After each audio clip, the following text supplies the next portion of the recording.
Hello guys, and welcome back to the channel. So now guys, this is an important development regarding what is going on in Nigeria at the moment. Everybody is reverting to their tents to prepare for what is to come.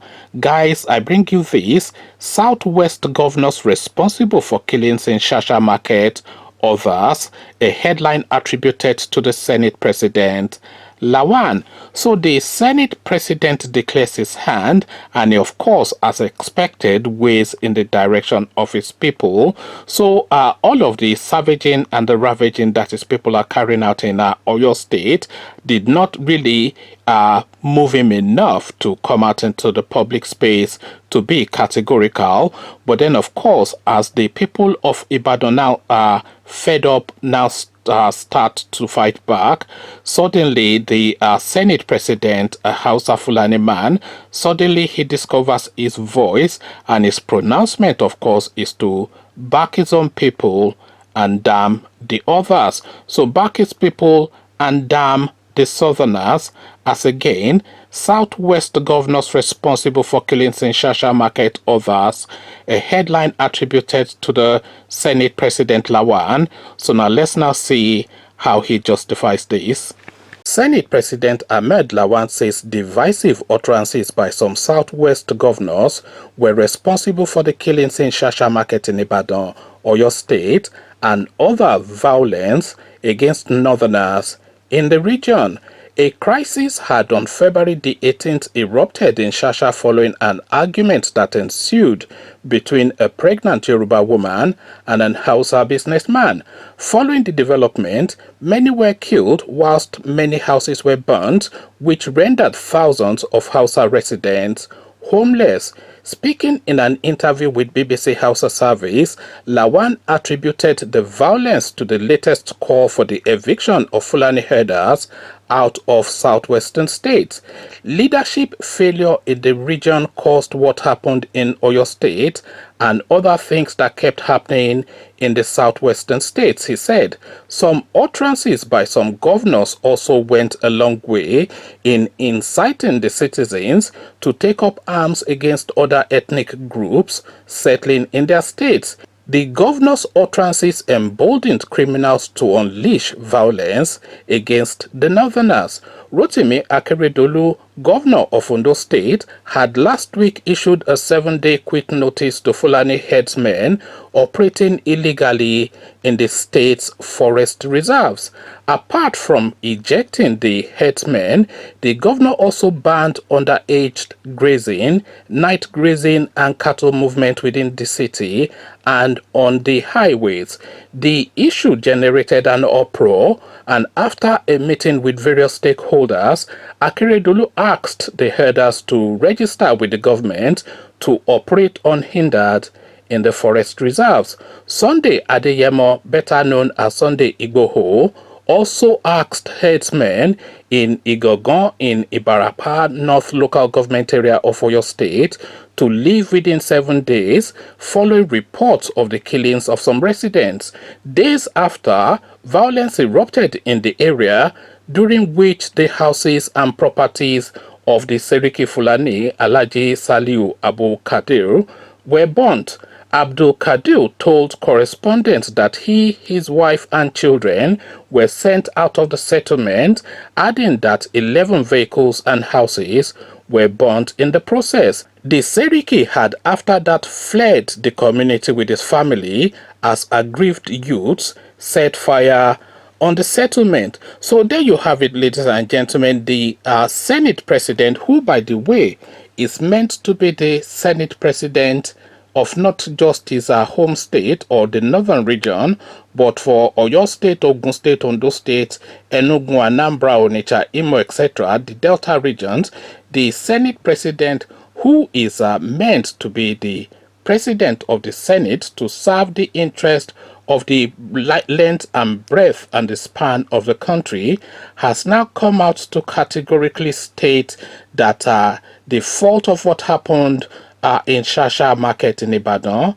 lies squarely with the southwestern governors. So this is what he said, and he said it to the BBC. So now let's now unpick what this guy has just said. So what started off that incident in Ibadan? And Ibadan, by the way, is a notorious flashpoint for Yoruba northerner conflict, because there's a lot of northerner presence in Ibadan, and of course their wayward ways does not really gel with the more steadied and more restive conservative ways of the Yoruba people, especially the Ibadan people, who are of a particular way and would have it no other way. So there was always that conflict, and there will always be that conflict. But what particularly ignited this particular incident was not the doing of Akeredolu. No, Akeredolu is a governor in Ondo State. It's not even the doing of Sunday Igboho. No, it is the doing of a Hausa man or a bunch of Hausa people, actually, not just one man, but the ultimate trigger was one Hausa man. But what actually ignited what happened in Shasha market was that they were bringing all these tomatoes, no doubt, from the north, and they were unloading it in the market. So they were unloading it and causing a lot of mess, especially in front of some woman's shop. And that woman then cried out that you are making all this mess. I hope you clean it up after you're done. That was all she said. And this woman, of course, a pregnant woman, and because of the savagery and the Neanderthal-like instinct of these Hausa type people, all these northerners, he did, without a thought, just pushed this pregnant woman until she tumbled and fell. Of course, you wouldn't see that happen and not feel the need to speak up. If you were witnessing that incident, you would speak up, and if I was witnessing that incident, I would speak up. So there was a cobbler just round about that area at that time that witnessed that incident, and he marched up and cried out, "Why would you do such a thing to a pregnant woman?" And without a thought, and this now is a thing that you are all familiar with. If you're a Nigerian, then you would know what follows subsequently. So now, and you would have heard narrative of it as well, or witnessed it similarly.